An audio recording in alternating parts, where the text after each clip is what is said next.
أنا العبد الذي كسب الذنوب وصدته الأماني أن يتوب. أنا العبد الذي أضحى حزينا على زلاته قلقا كئيبا. أنا العبد الذي كسب الذنوب وصدته الأماني أن يتوب.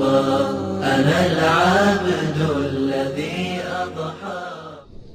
Allah bizni mu'min bo'lish sifatimiz bilan har bir mu'minni salih ayol bilan o'ylanishga, salih taqvodor qiz bilan o'ylanishga buyurdi. Agar biz Rabbimizning bu buyrug'iga bo'ysunib, bu asosni tanlaydigan bo'lsak, biz chuqur baxtli bo'lamiz.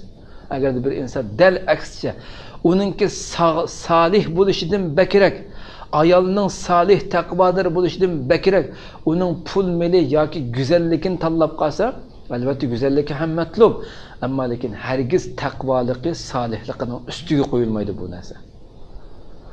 Eng birinchi tanlanadigan narsa taqvoligi, salihligi tanlanmay, boshqa narsa ko'z tutib qolsa, u oilada hargiz baxt saodat bo'lmaydi.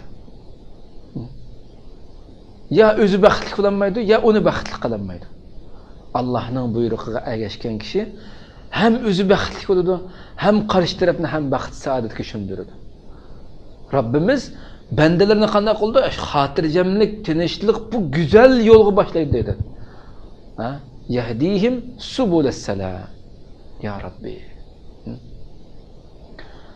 Dal aksi tanlangan vaqtida uning jamoli, uning go'zalligi, uning pul meli baxtsizlik olib kelgan gap u insonga. Buni asos qilib tanlagan vaqtida nurg'un hayotimiz uchraymiz, anglaymiz.